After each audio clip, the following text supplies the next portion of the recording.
Hallelujah, praise the Lord. मसीह यीशु के अजीम बाबरकत मुतमन नाम में मेरा आप सबको सलाम।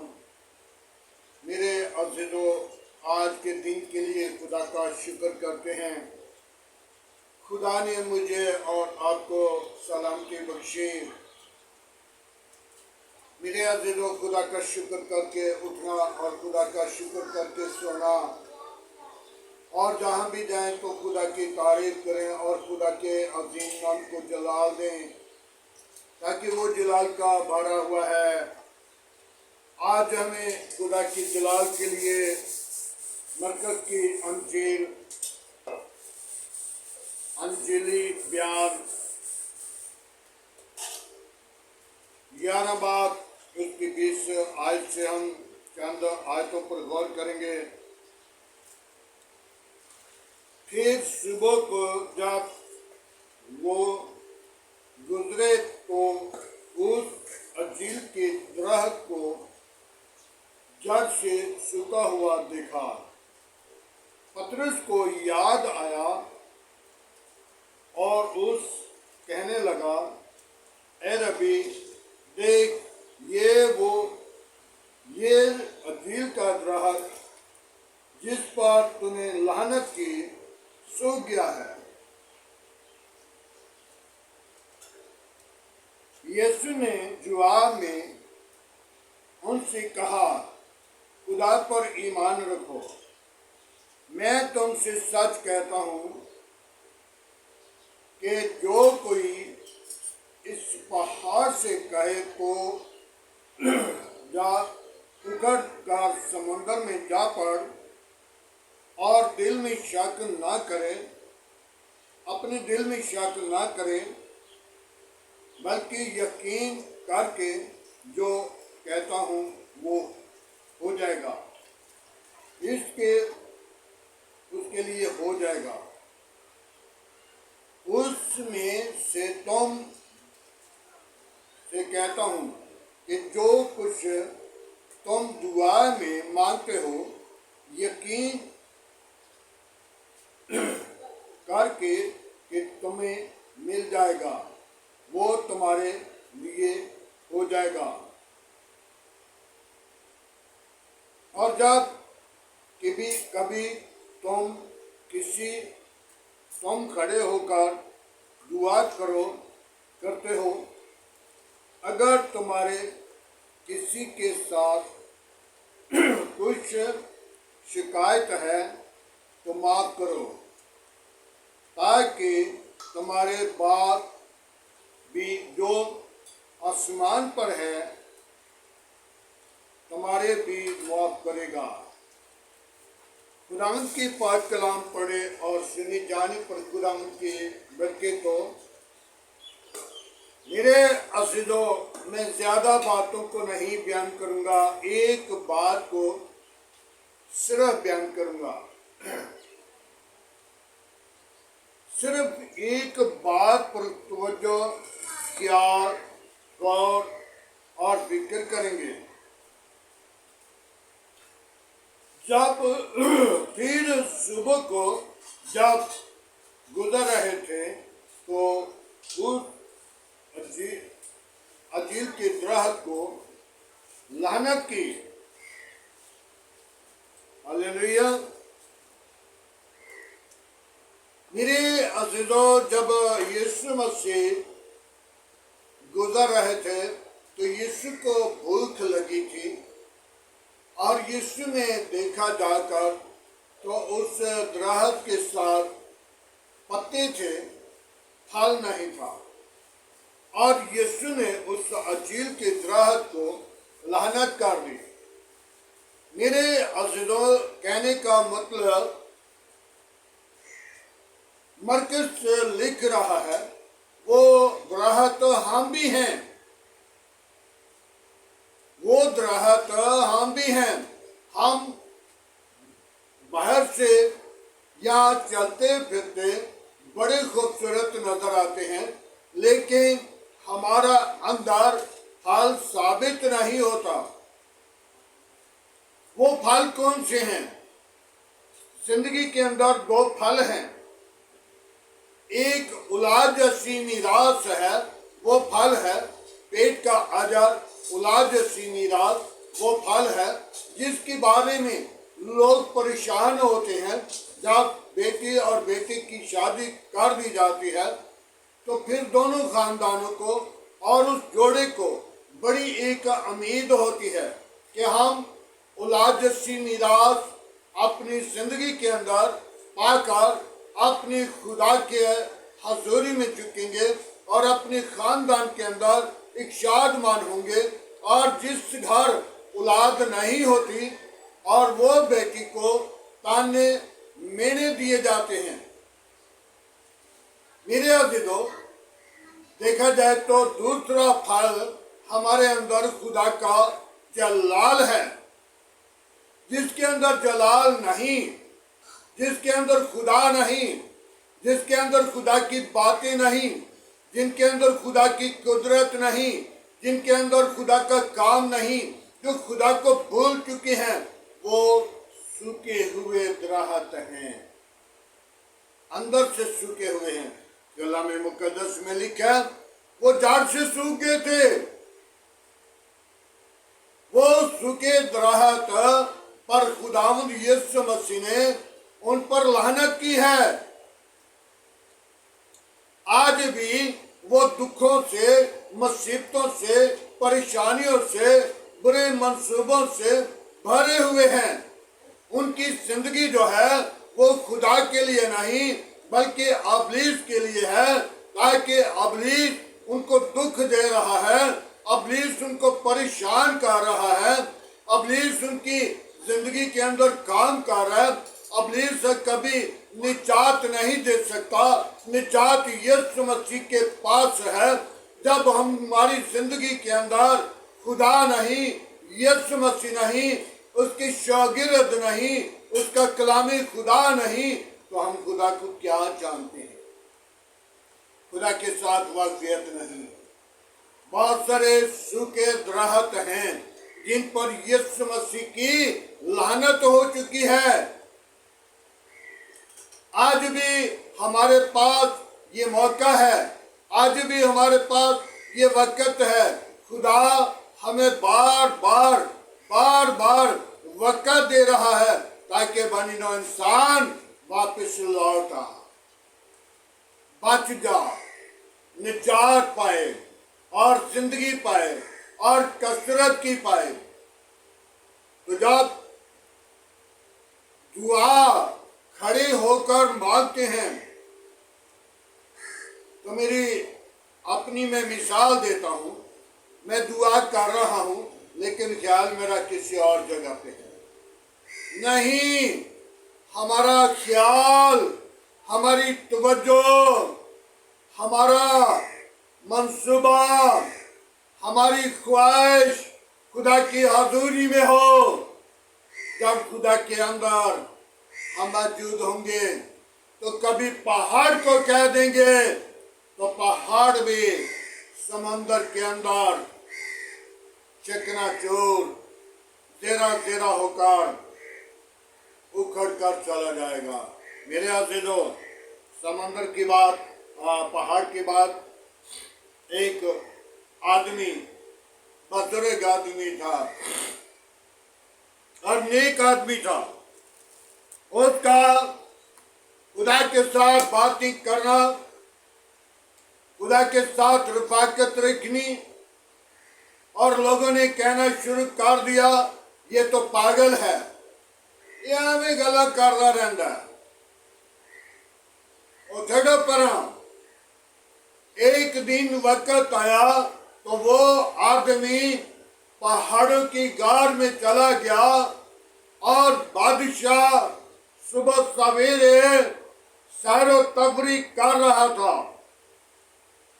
वाक के लिए निकला हुआ था, और उसको लूका की अंजील उसका 10 बाब बल्कि 11 बाब मिल गया। और जब 11 बाब उसे मिल गया तो उसने सब पादरियों को पढ़ा उसको, और पढ़ के उसने पादरियों को, पासवानों को, तमाम चौधरी आदमियों को, जो सरबराह थे, उनको बुला लिया और उनसे कहा,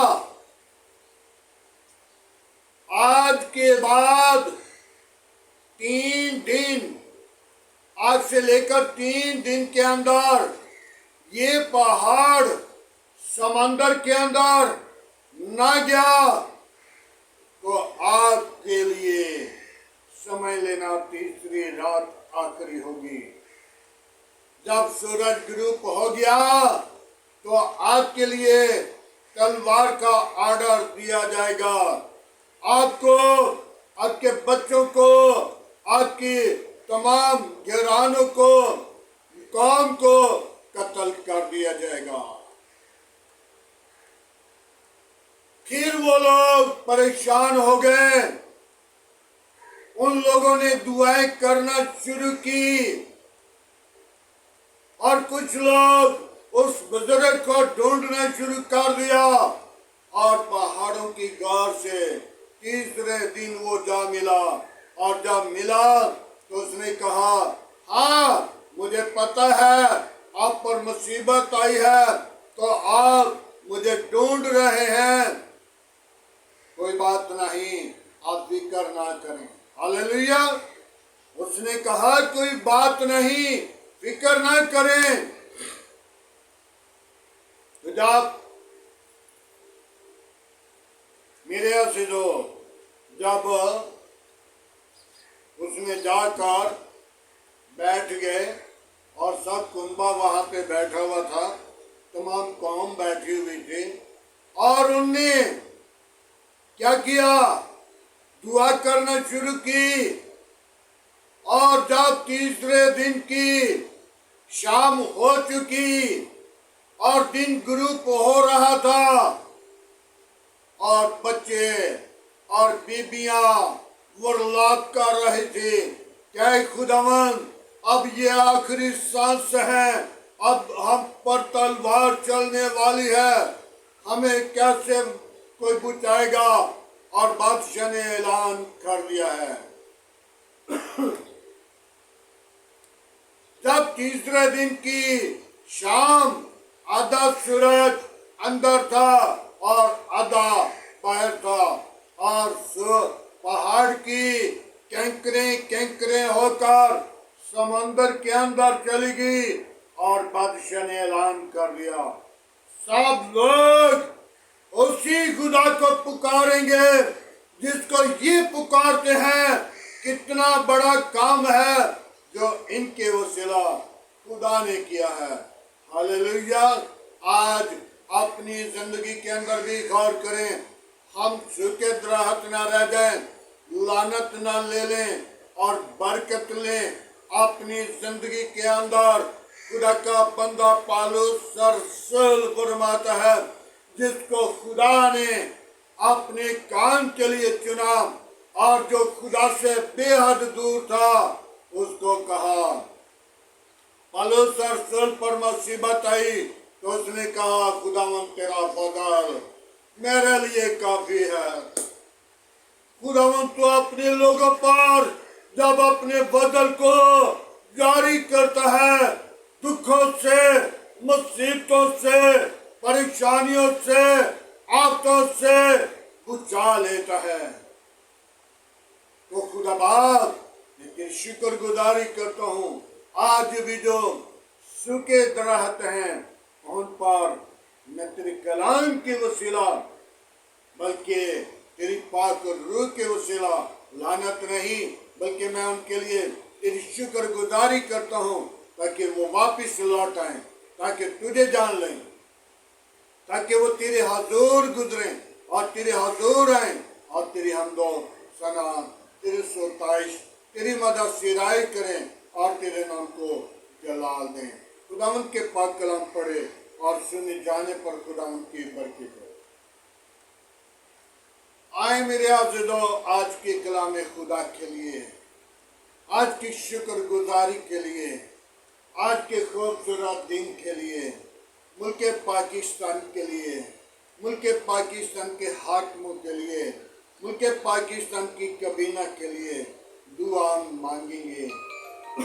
आए सब अपने सर को झुकाएं, अपनी आंखों को बंद करें और दुआ मांगे। हालेलुया। Praise the Lord. यीशु नासरी में तेरा शुक्र करता हूँ, तेरी तारीफ तेरी तमजीद करता हूँ।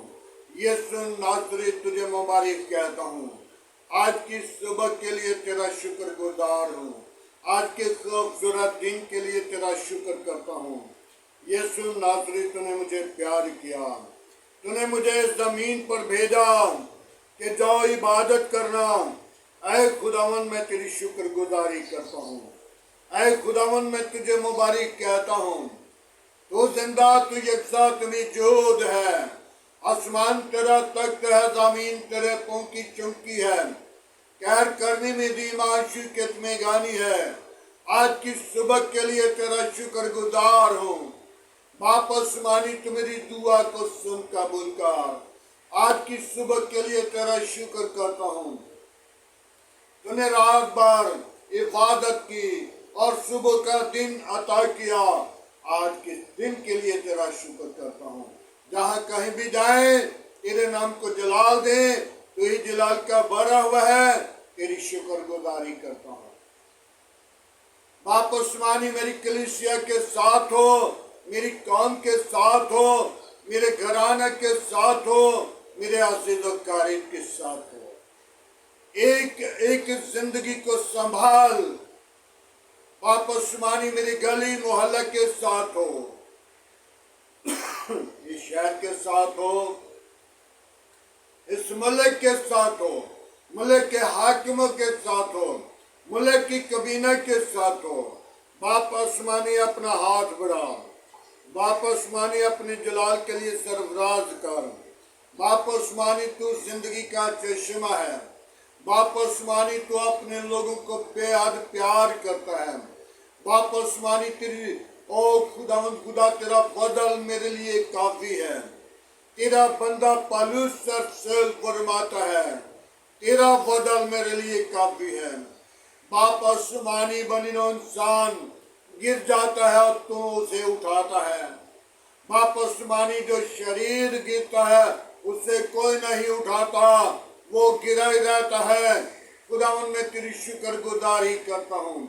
आज की जो ग्राह के सूखे हुए बारे में कलामे मुकद्दस को बयान किया गया, खुदावन सूखे द्राह जो है उनको फलदार साबित कर दे, उनको हरे और भरे नजर आ जाए और वो द्राह तनादार पौधा बने और तेरे नाम को जलाल मिले। ऐ खुदावन जो जिंदगियां तुझसे जुदा है वो तेरे साथ रफाकत में हो जाए और तेरा जलाल उन जिंदगियों से जाहिर हो, ताकि तू जिंदा है, तू यकसा, तू मौजूद है।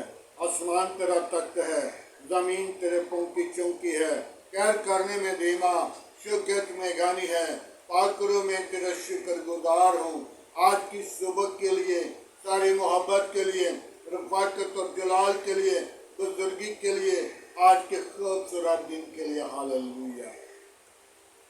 यीशु नासरी मैं तो बेहद कमजोर हूँ, तू मेरा शोर है, तू मेरी कुव्वत है, तू मेरी निजात है, तू निजात का मंबा है। तूने मुझे प्यार किया है, तूने मुझे इस जमीन पर भेजा है।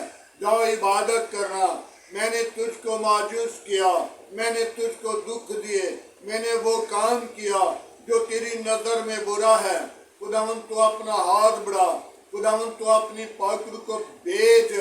खुदावन मुझे उस राह पर चलना सीखा जिस राह पर यीशु तेरे साथ रफाकत कर सकूं, उस राह पे खुदावन जिसके साथ तेरे साथ बातें कर सकूं, तेरे कलाम को जान सकूं, तेरे कलाम को पहचान सकूं और खुदावन हमेशा फलदार साबित हो सकूं। खुदावन तो अपना हाथ बढ़ा मेरे मुल्क पर, मेरे मुल्क के हाकिमों पर, मेरे मुल्क की कबीना पर, मेरे मुल्क की पाक फौज पर। पाक खुदावन पाक फौज के साथ साथ रहना, पाक फौज को अपनी पनाह अपनी लपेट में रखना, तमाम खतरे खौफ से बचाना, अदलिया के साथ रहना, अदलिया को अकल बनाई देना, बड़ी दयानतदारी के साथ वो फैसले करें और सारा जलाल तुझे मिले।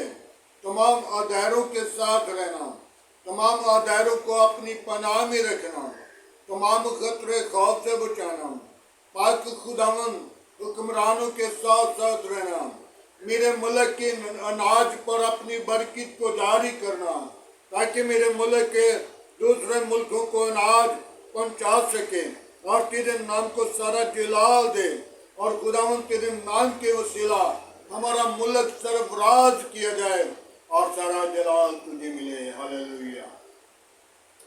बाप आसमानी, मैं तेरा खादिम होते हुए उन बेटियों को तेरे मज़हबा पर लेकर आता हूँ जिनकी घर औलाद नहीं, उनको औलाद जैसी मेरास दे, ताकि वो अपनी जिंदगी के अंदर औलाद जैसी मीरास पाएं और तेरे हजूर झुकें। उनके दुख बीमारी के लिए, उनकी परेशानी कमजोरी के लिए, गंदी तस्वीरों के लिए, किते किराए कब्जा के लिए तेरे पाक लहू को मांगता हूँ, ताकि तेरे पाक लहू के वसीला सब कुछ धुल जाता है और वो बेटी, वो जोड़ा शिफा पाकर, औलाद जैसी मीरास पाकर तेरे हजूर बढ़े और तेरी हमदो सना, तेरी स्तुति करें। बाप आसमानी, मैं उन बीमारों को तेरे मज़हब पर लेकर आता हूँ जिनको डॉक्टरों ने जवाब दे दिया, तो उन्हें जवाब नहीं देता बल्कि शिफा देता है। बाप आसमानी, जैसे कि 38 साल का बीमार एक हौज पर पड़ा हुआ था और यीशु तो उसके पास आया और उससे कहा कि तुझे किसी ने नहीं इस हौज में उतरने का, तू क्यों नहीं उतरता? तो उसने कहा कि मैं चल फिर नहीं सकता और मेरे उठने से पहले दूसरा शख्स हौज में उतर जाता है। और यीशु ने उससे कहा, उठ, अपनी चारपाई उठा और अपने घर चला जा। यीशु नासरी, आज मैं उन बीमारों को तेरे मज़हब पर लेकर आता हूँ ताकि उनको लिए शिफा को जारी कर दे। उनकी सारी बीमारी, गंदी तस्वीरें, शैतान की कवतें, लानती वबा, कीते किराए कब्जे यीशु के नाम से जाते रहें। यीशु नासरी, मैं उन लोगों को तेरे मज़हब पर लेकर आता हूँ जो खुदावन मेरे साथ मसीह पेच लाइन पर मौजूद लोग हैं, खादम हैं, बेटियां हैं, बेटे हैं, मुबशर हैं, डीकन हैं, एल्डर हैं। खुदावन तो एक एक के घराने के साथ हो, उनकी जिंदगियों के अंदर अजीब काम कर, उनको अपनी जलाल के लिए खादमों को बड़ी कसरत के साथ इस्तेमाल कर, तेरे नाम को सारा जलाल मिले। तो ही जलाल का बड़ा हुआ है। मेरे घर को, बीवी बच्चों को अपनी लपेट में रखना, तमाम खतरे खौफ से बचाना, अपने इसके सारे मंसूबों को तय करना। यीशु तेरे हजूर बढ़े, तेरे नाम को जलाल दें, तेरी हमदो सना, तेरी स्तुति करें, सारा जलाल तुझे मिले। बड़ी बरकत दे, शरीरों के मुंह बंद कर, गंदी तस्वीरों के मुंह बंद कर, शैतान की चलाकियां बंद कर। आज का तेरे हजूर जितना बखूबी माने करे, सारा जलाल तेरे बेटे यीशु को मिले। मसीह यीशु के नाम से मांगते हैं, आमीन।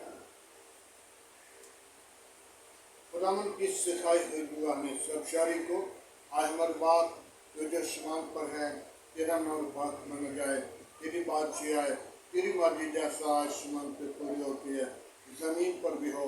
हमारे रोज की रोटी आज से मिले, जिस तरह हम अपनी कसूरवारों को माफ़ करते हैं, तो हमारे कसूर में माफ़ का, हमें आजमाइश में ना ला, बल्कि बुराई से बचा, क्योंकि बादशाह कुदरत जलाल हमेशा तेरा है, आमीन।